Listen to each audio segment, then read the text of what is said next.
Outdoor adventure won't wait for engine problems.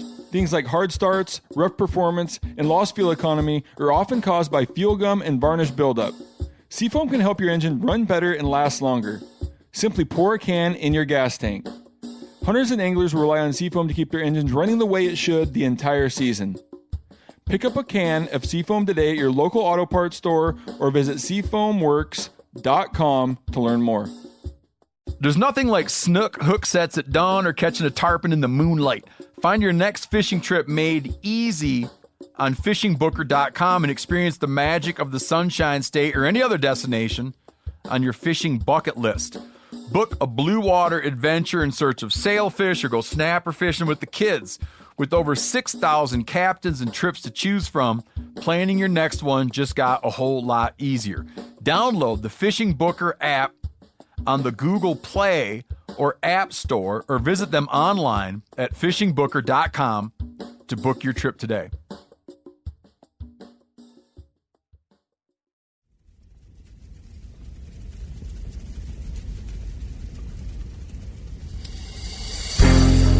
As a guide and hunter, I've spent thousands of days in the field. This show is about translating my hard-won experiences into tips and tactics that'll get you closer to your ultimate goal, success in the field. I'm Remy Warren. This is Cutting the Distance.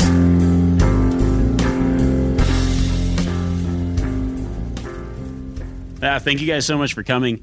I'm pretty excited because this is...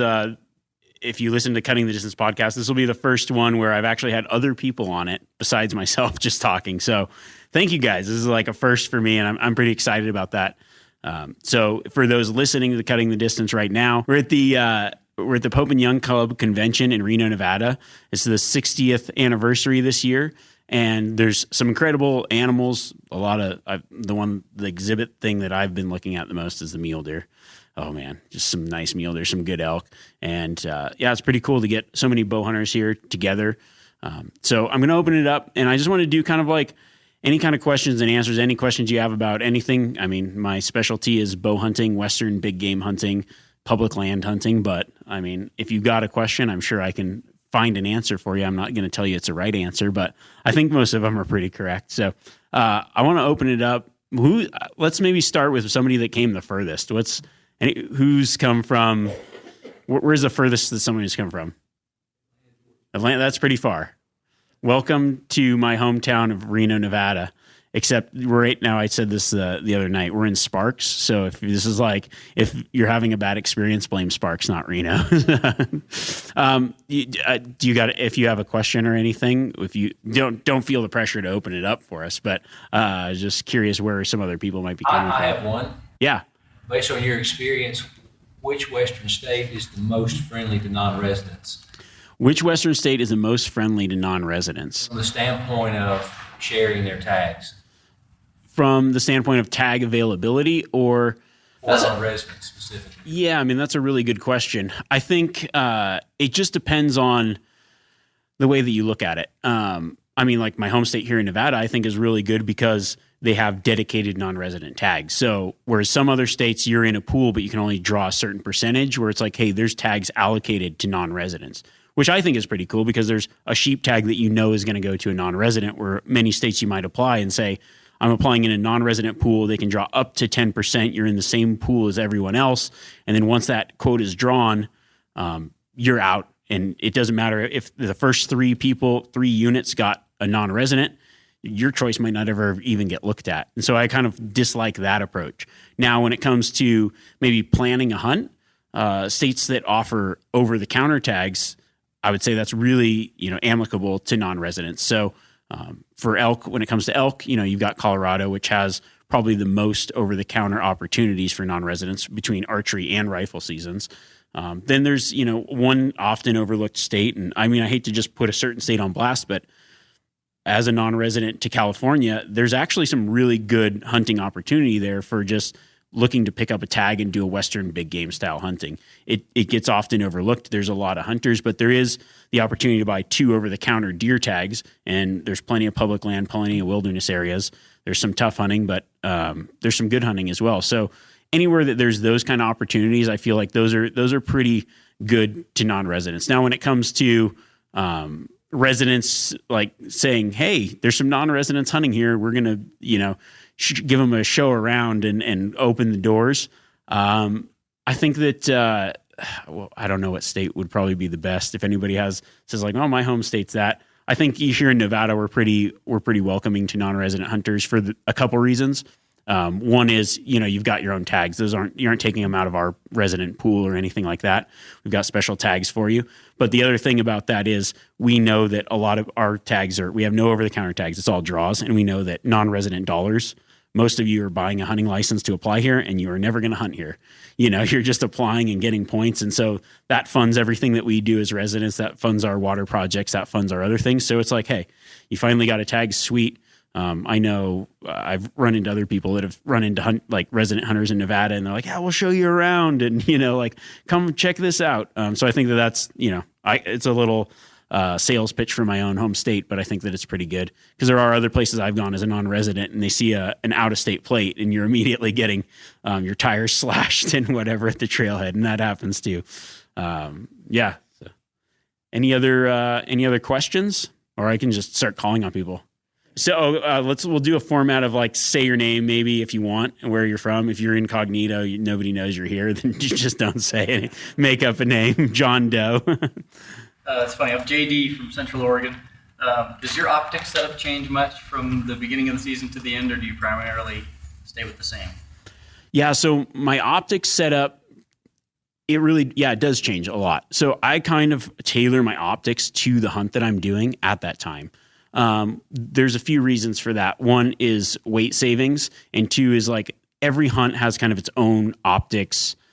I would say like a certain thing that the optics are going to make better. So if I'm, for instance, let's say I've got an over-the-counter general area elk tag and I'm archery hunting and it's a backcountry hunt.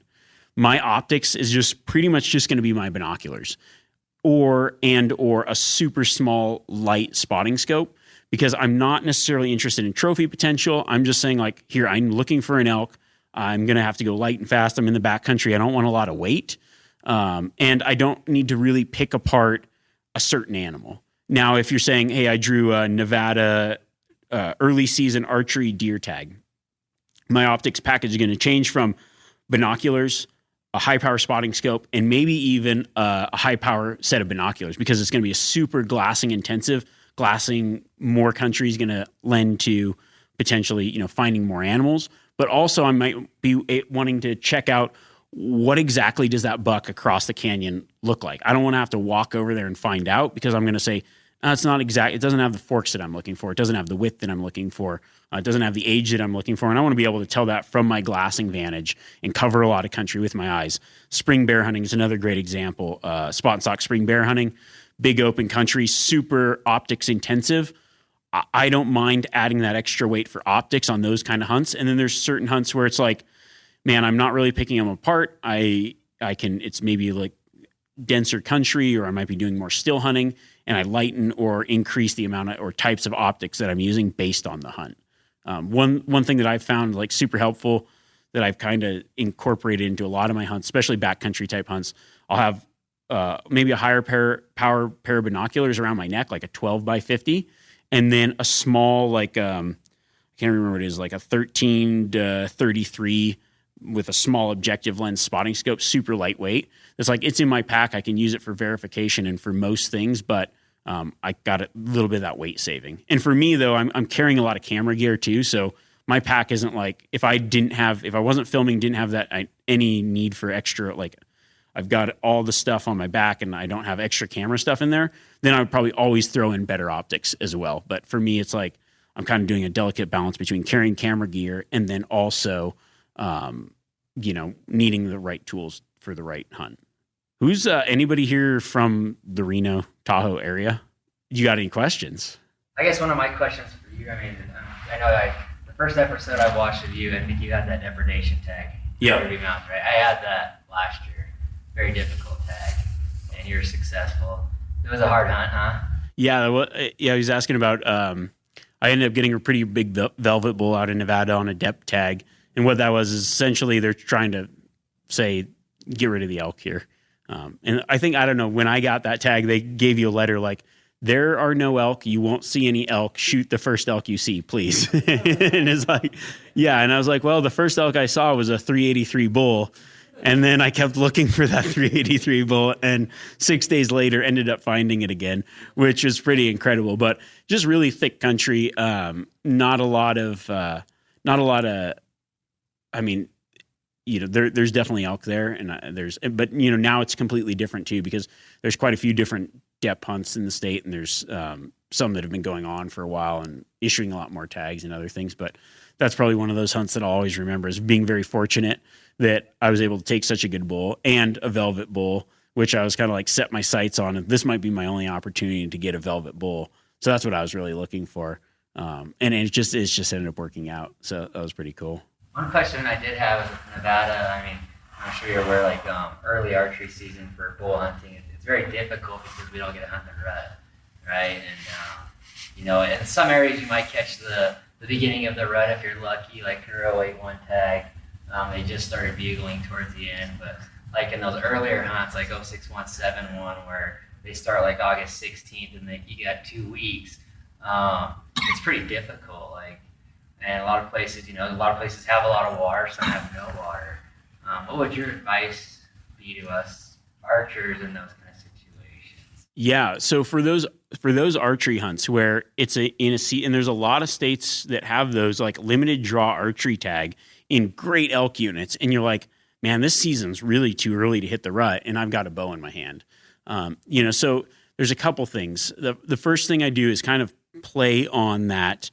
What are these bulls doing pre-rut? So you got to think about before you even get to that. So like I step in the unit, let's say it's that August 1st season, and you're like, well, what were they doing? I like to know what they're doing up until I get into that area.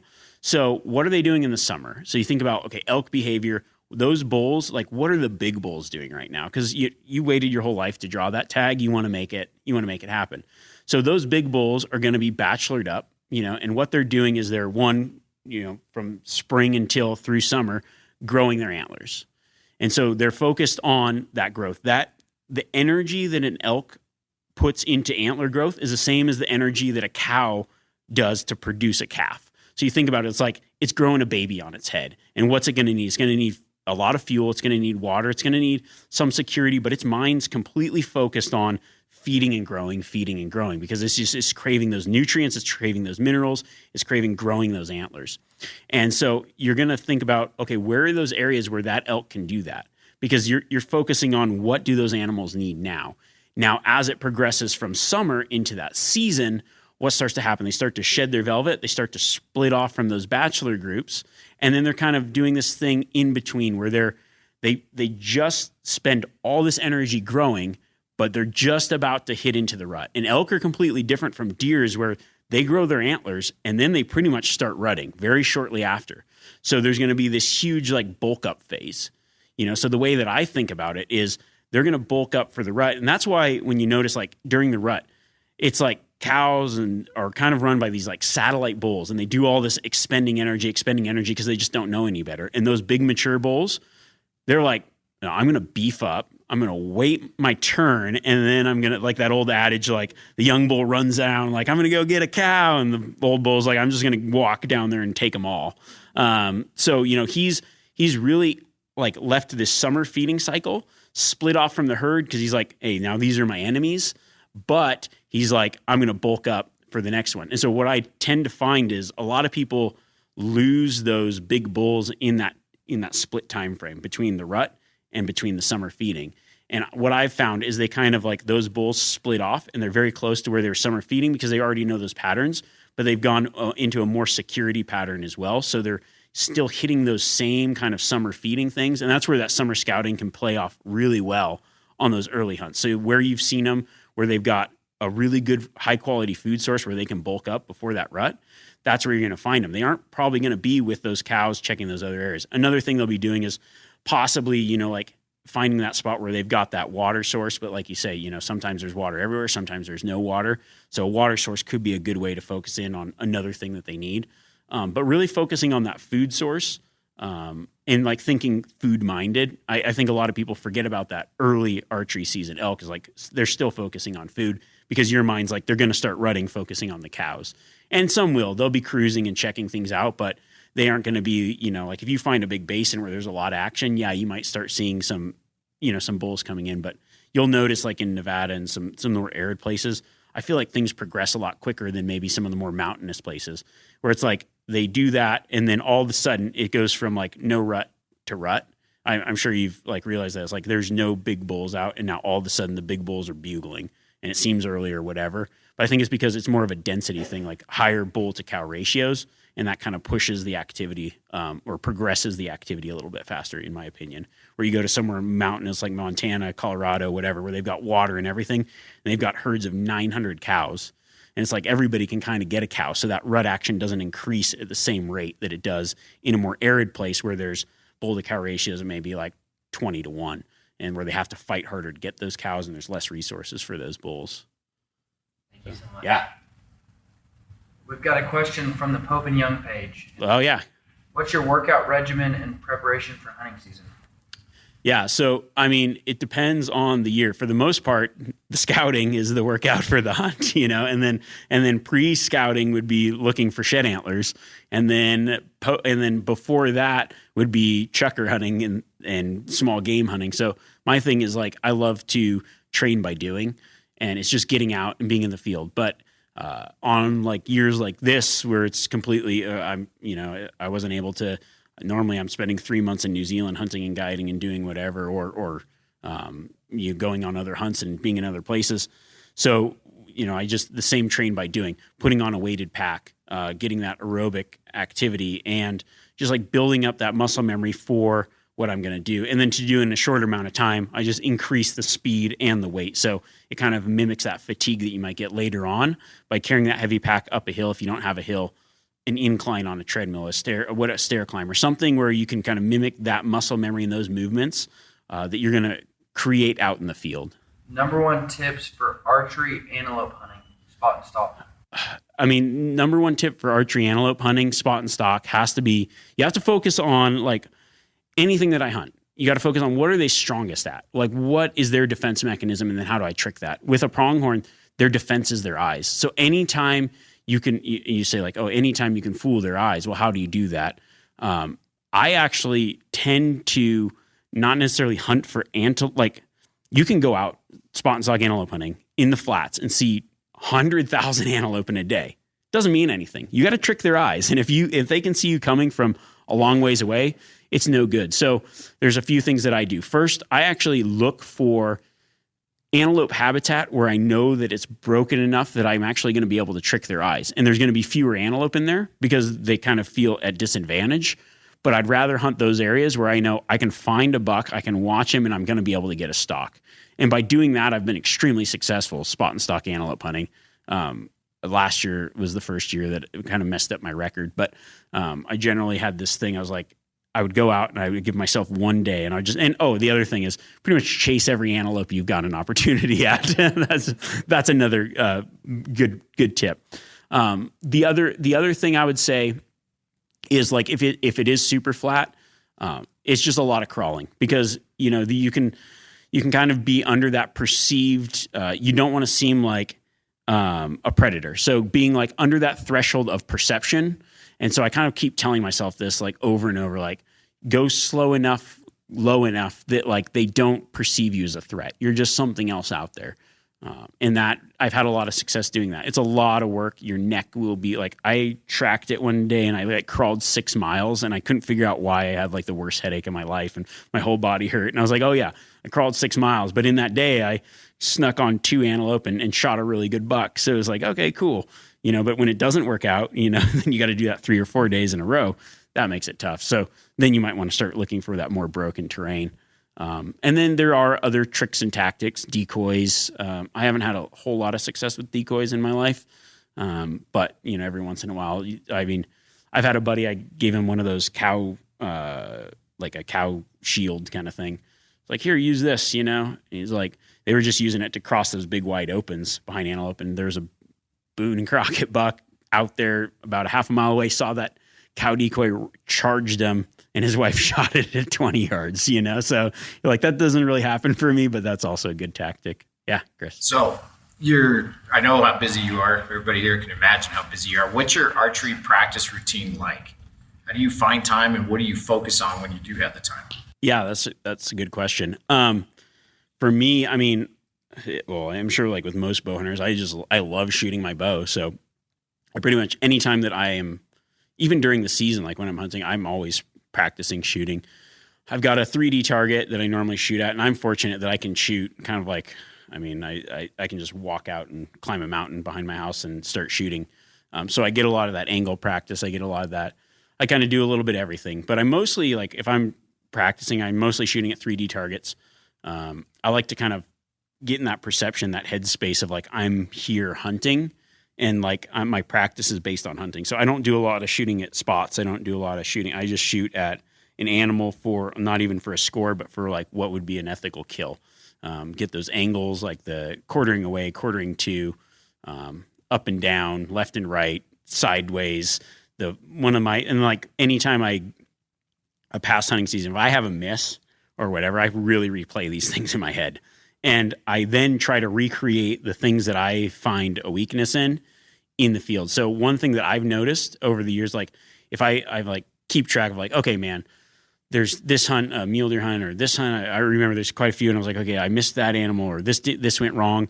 And I found that there's actually like one position that I was really bad at, and it was shooting downhill, like while like in a semi-crouch squat position, because your muscles are all going real weird. But that's like the most natural, like you sneak up from above something. I mean, like the best stalks are sneaking in from above, and then you draw back out of sight, and then you rise up. Well, as you're rising up, I don't want to be full-fledged skylined, let them see me. So I'm always kind of like just barely over the rise, half squatting, drawn back. And I tend to miss those shots. And so those are like, okay, then that's like the majority of the way I practice now, is those ways that like those really awkward, uncomfortable things that I encounter in the field, as opposed to just flat ground shooting, or shooting at a specific thing. I like to like build in hunting practice with that archery practice. And then, on the road, whatever, if I'm out, like even during guiding season or whatever, or in camp, I take those rubber blunt tips, and I just like to rove, like shoot pine cones, shoot things like the things that I learned about the way to practice as a kid with my recurve. I'll do that with my compound bow in hunting camp or in a backcountry setting. Like, hey, I don't want the first time that like, you just knock the dust off. It's like, yeah, I'll be out there midday seeing like a rock across the canyon and just send it, because it's just like, yeah, it feels good to get that shot in the field where you're at, and know that like, hey, if that was a deer there in the middle of the day, cool, I could have made that shot. So kind of like constantly practicing in those situations. Do you practice with the tips that you hunt with? Yeah. So, I mean, a lot of it depends on how well tuned my bow is. I've had bows in the past that's like, once I get the broadheads on, I can't get the field tips to fly right. And then I've got most of my bows, though, I get to tune where it's like, it's pretty negligible, the difference between my broadhead and my field tip. But most of the time, yeah, I always make sure that I shoot with those broadheads, and I tune to my broadheads.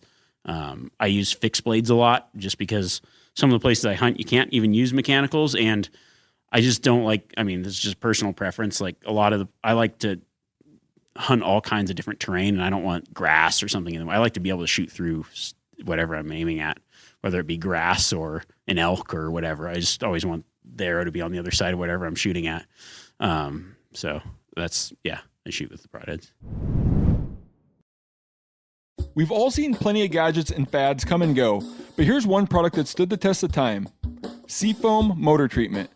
Lots of hunters and anglers know that Seafoam helps engines run better and last longer. It's really simple. When you pour it in your gas tank, Seafoam cleans harmful fuel deposits that cause engine problems.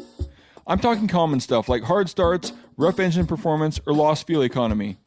Seafoam is an easy way to prevent or overcome these problems. Just pour a can in your gas tank and let it clean your fuel system. You probably know someone who has used a can of Seafoam to get their truck or boat going again. People everywhere rely on Seafoam to keep their trucks, boats, and small engines running the way that they should the entire season. Help your engine run better and last longer. Pick up a can of Seafoam today at your local auto parts store, or visit seafoamworks.com to learn more. There's nothing like snook hook sets at dawn or catching a tarpon in the moonlight. Find your next fishing trip made easy on fishingbooker.com and experience the magic of the Sunshine State or any other destination. on your fishing bucket list. Book a blue water adventure in search of sailfish or go snapper fishing with the kids. With over 6,000 captains and trips to choose from, planning your next one just got a whole lot easier. Download the Fishing Booker app on the Google Play or App Store, or visit them online at fishingbooker.com to book your trip today.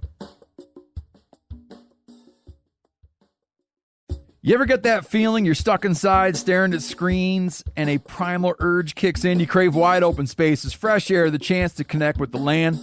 Well, maybe it's time to find your own piece of the wild, but searching for property can be a maze. That's where Land.com comes in. They got millions of listings across the country, from mountain ranches to hidden fishing holes. Their search tools are like a seasoned guide helping you narrow down what you want.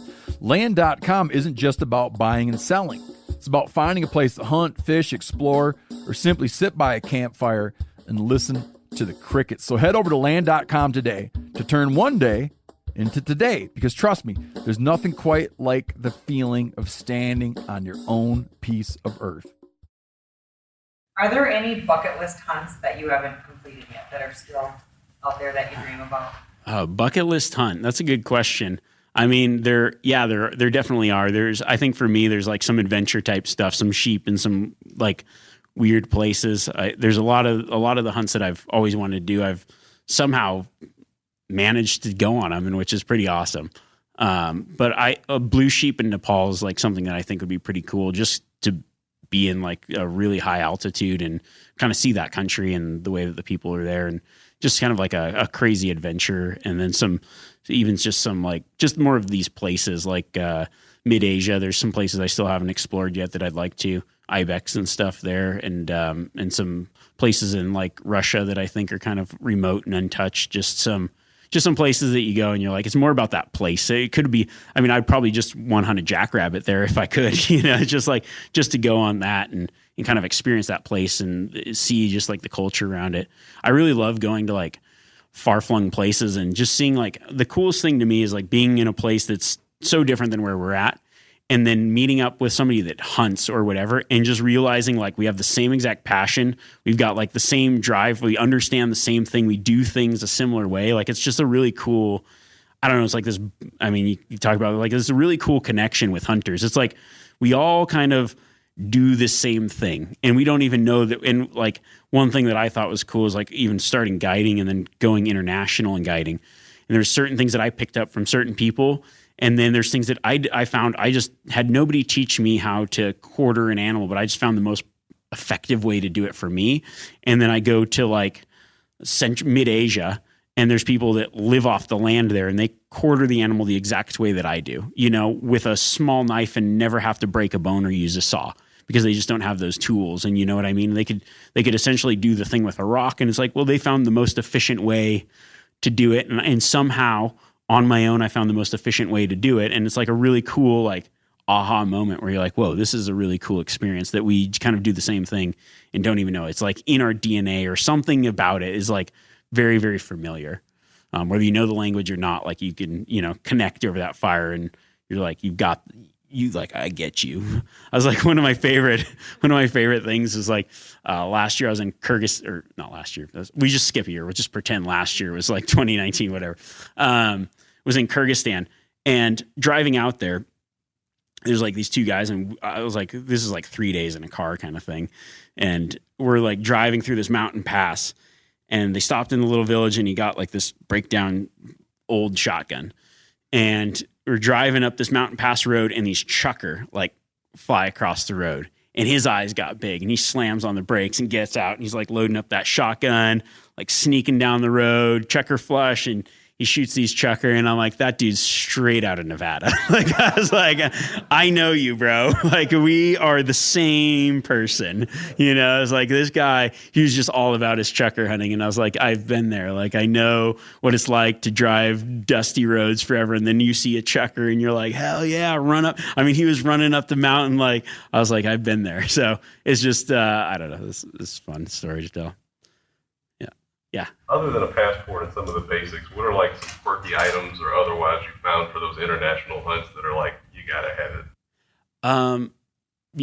For any kind of like international hunt, that's a good question. One thing I think is just like a good strategy of how you're going to get, like, logistically planning ahead, like how you're going to get things back. So I found, like, I use the Yeti Panga bags a lot because I know it's like water. It's a weird thing to think like, oh, what's a really important thing?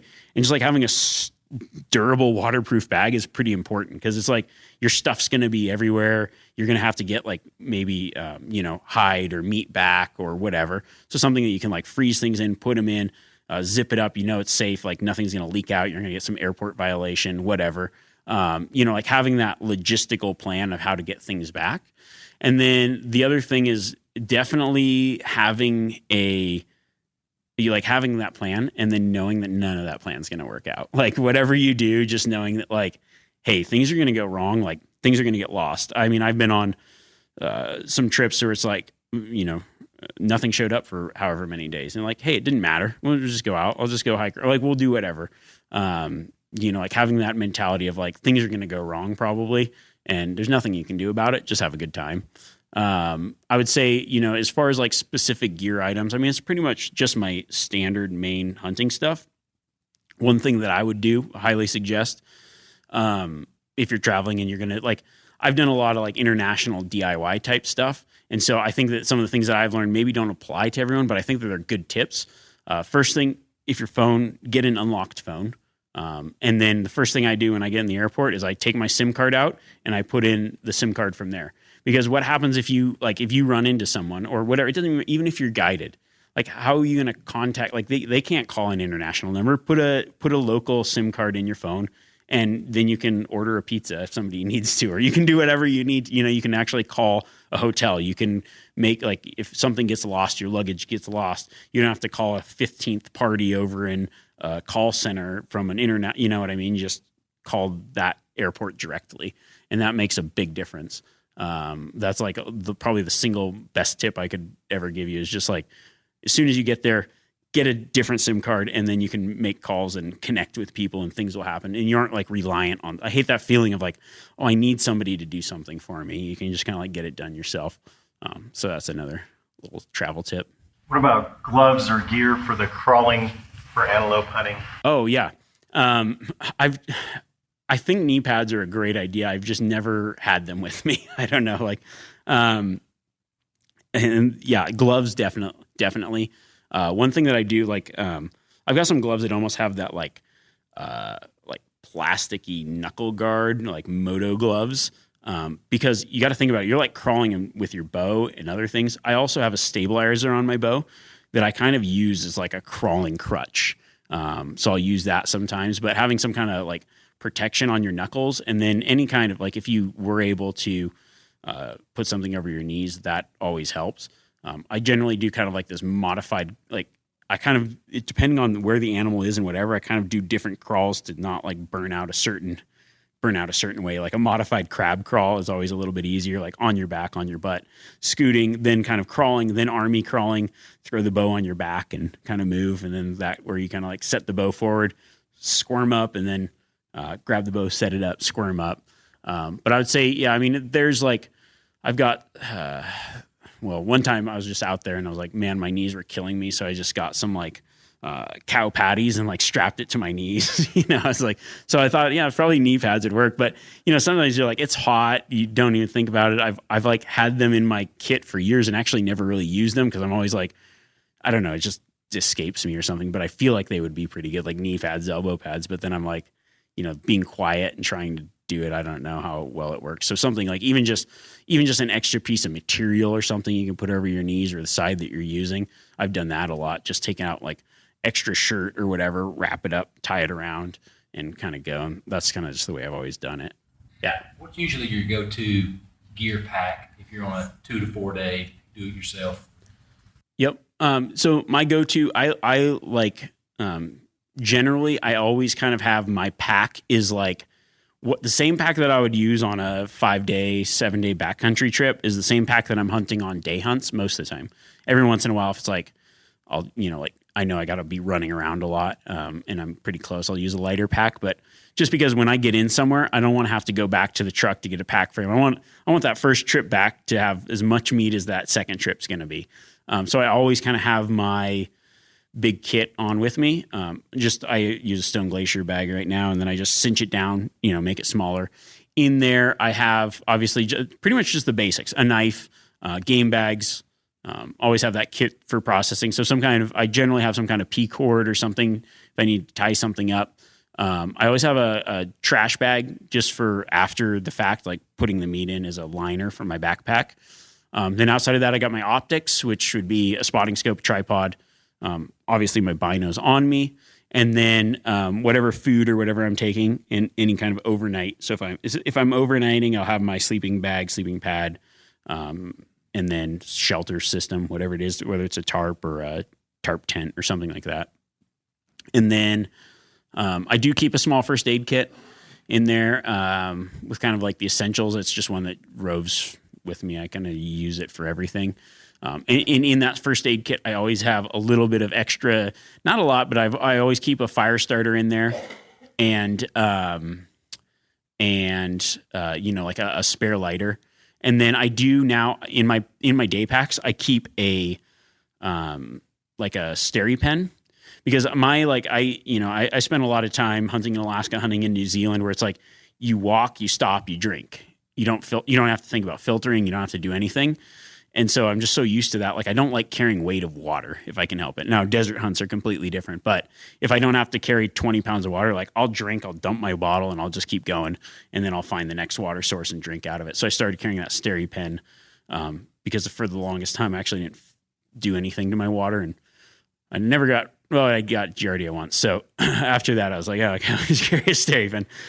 But it was stupid. I drank out of like this brown elk wallow water. My brother's like, dude. And I was like, I'm so thirsty. And it tasted disgusting. Like I just knew. I was like, this is such a bad idea. But I was like, oh no, they call me Iron Gut. It's fine. But it doesn't matter how strong your stomach is. You can't avoid it. And luckily I did have a Z pack with me. I don't know if I started taking it and I got better really fast. So, after the bad water incident, it took a couple days for the water to kick, as soon as I got sick though, I knew what it was. It wasn't like, cause I was eating Mountain House. It wasn't like I got food poisoning, I was like really sick too. So that's about, and that's pretty much, I think, and then, like obviously water bottle. I don't do the bladders personally. That's probably, I think I've just had really horrible things go wrong with the water bladders.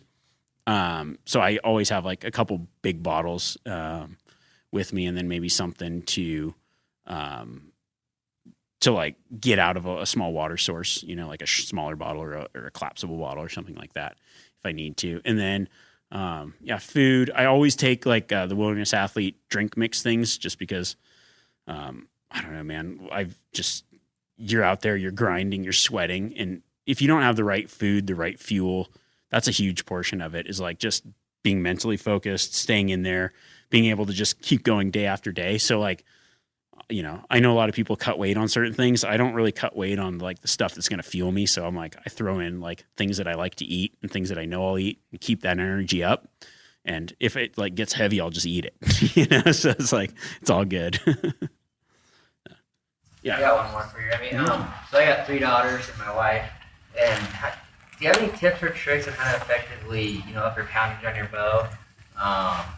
She's pretty tough, but she did push-ups, sit-ups, workouts. I didn't know if just shooting your bow more consistently, because it feels like it's a different muscle that you're using. Yeah. To be able to get that poundage up to where they can be able to elk hunt and all those kinds of things. Yeah, that's a great question, because my wife just got into bow hunting, and it was kind of that was like our biggest concern and her biggest concern. So she had a bow, so she has like a hunting bow, but at the time she couldn't really get up to the poundage to shoot. So I got like, I guess it would be like a Genesis bow, where it has like, it's completely adjustable. And we used that to kind of build her strength, where it was like, okay, we could start gradually going. And I think a lot of it is the repetition of just being able to build those same muscles. One thing that I've found works really well, for kind of like because I think it's not only just the pulling back, but I think that your pushing and your aiming arm has a lot to do with it, because you get it back and it's like, okay, I got it back, but now I'm tired and I'm not steady. So one thing is like get a exercise ball, put it up on the wall, and then hold it up there with your hand, and you kind of do like figure eights in different motions like this. You'll be surprised how fast that arm gets tired. It's like a really just moving, like you do the whole alphabet, whatever. And that movement builds a lot of that same, I'm not an exercise physiologist by any stretch of the imagination, but I do understand like bow hunting, and that uses those same things.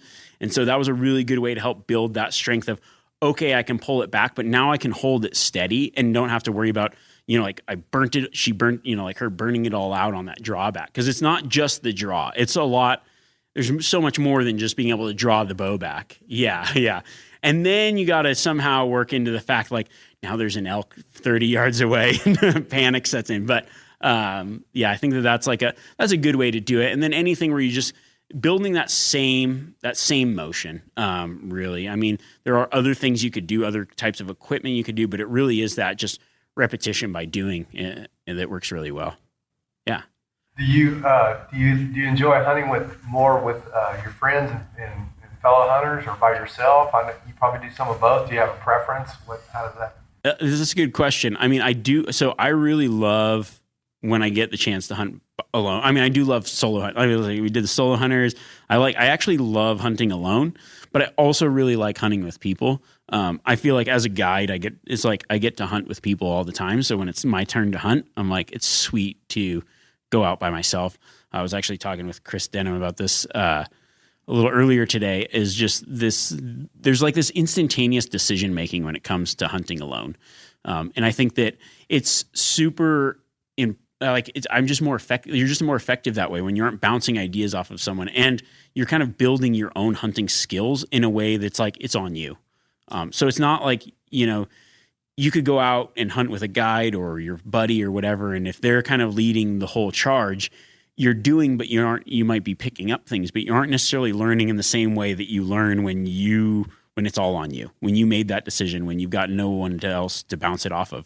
And you don't have to worry about, my buddy's sitting back there through the spotting scope baking in the sun. I better hurry up on this stock. Like me, I'm like a very conscientious hunter when I'm hunting. I don't like to I always worry about the other people with me, and when I'm by myself, it's like, no, I'll be as patient as I need to, because it's just me. It doesn't really matter. Or there's those times where it's like, I got to go real slow and I'm not worried about getting anywhere real fast. And then it's like, oh, I got to go and I got to run, and I'm not worried about talking and waiting. And there's so many stages that just like get condensed into, you're just doing it, and you're going to learn a lot more. You're going to be a more effective hunter. But there's this really fun thing about hunting with people. So I love hunting with my dad. I love hunting with my brother. I love hunting with, I really enjoy hunting with clients and taking people out. There's a really cool experience in that too. So it is a mix. It's not, for me, hunting's not just one thing. It's not just doing it this way. There's so many just different facets that I love about it. Yeah. I came in late, so you might have already said this. What is your favorite animal to hunt?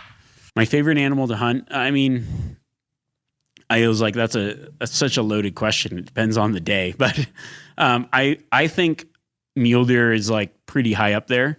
People are always like elk, and I love hunting elk. I am an elk guide. That's what I do for a living. But I love calling elk. If someone was like, you get to pick, a hunt that you get to do, and I'd be like early season archery mule deer for me. But that doesn't mean that I get to give up calling elk for other people, because I love that interaction of calling elk. I love tricking elk. I love I don't know, there's those people that fly fish and it's like, I only fish with dry flies. When I'm elk hunting, I only bugle. I only want to fight a bull. I love screaming back at elk. It's the coolest feeling in the world. So I really love that. But I also really like I personally think that one of the hardest animals to hunt, maybe I don't know, it's just early season mature mule deer with a bow, I think is one of the most difficult and challenging and rewarding hunts, because you get everything of those. And now I say that because I really love sheep hunting, but you don't get the tags often enough. It's I'm obsessed with sheep hunting, but it's more about the places. I love those mountain hunts. And I think deer is mule deer is something where you can get that alpine sheep type hunt every year. Especially when it comes early season bow hunting, you get that experience. and it's something that you can do all the time. And then just big mule deer, I like the way that they look. They're cool. But I mean, now if I was just to pick something that's like, it doesn't matter, it's unlimited, whatever, I'd be like, yeah, sheep hunting, cool, yeah, go straight to the top. So, but I like, and then tar hunting in New Zealand is really, really, really incredible. I love hunting tar, and kind of like any kind of mountain hunt, really. So it's more of a place than a thing. How often does filming get in the way of taking a shot? Like 100% of the time. No, I mean, it's funny because really the self-filming over the years, like it's like a challenge that I've really enjoyed, and I think it's made me a lot better hunter because a lot of the times I got to stock the same thing twice. So I was like, okay, the first stock I got in, now I got to go back out, grab my bow. Like the way that I generally do is I stock in with the camera, set the camera up, crawl back, because if I bring my bow up there, I'm not going to get the camera. It's like I learned that I have to do it a certain way. So I stock in, leave the camera, crawl back out, grab the bow, because it's really hard to be quiet with two really big, cumbersome things. Crawl back, get the bow, sneak back in. So, by doing that, I've got a lot of experience, like stock ins, like a lot of, I've just become a better hunter, I think. And over the years, I've gotten better at it and learned the things that mess me up. So I would say not as often anymore, but still, if something's going to mess it up, it's always that, it seems like. Because when I'm hunting by myself, I'm like, dang, I'm pretty efficient. Now it's like I'm dragging a car around the mountains, and then all of a sudden I just got unchained and I can just run around and do whatever I want. I'm like, oh, this is a lot sneakier. So yeah, I'd say most of the time it does. If something messes it up, it is probably the camera. And there are those times where I was like, man, I look back, I was like, the other day I was going through some footage and I could have killed this. Probably would have been one of my best mule deer with a bow. And I decided not to shoot it because I couldn't get it in the camera. Like I just didn't have that, and I passed it up. And I was like, should I have shot that? Should I have not? But I was, me personally, is like, it's not about that. It's about, me. I was like, I'm actually pretty proud of the fact that I stuck to something that I was trying to do. Because if I said, oh, if there's a big deer or there's a certain opportunity, then I'll take that opportunity. I'll hit that easy button. Then every time I would do that. And so I kind of had to, like, in my brain, turn this switch on where it's like, I'm either doing it or not. And by doing that, I think that I've got. Outdoor adventure won't wait for engine problems. Things like hard starts, rough performance, and lost fuel economy are often caused by fuel gum and varnish buildup. Seafoam can help your engine run better and last longer. Simply pour a can in your gas tank. Hunters and anglers rely on Seafoam to keep their engines running the way it should the entire season. Pick up a can of Seafoam today at your local auto parts store or visit seafoamworks.com to learn more.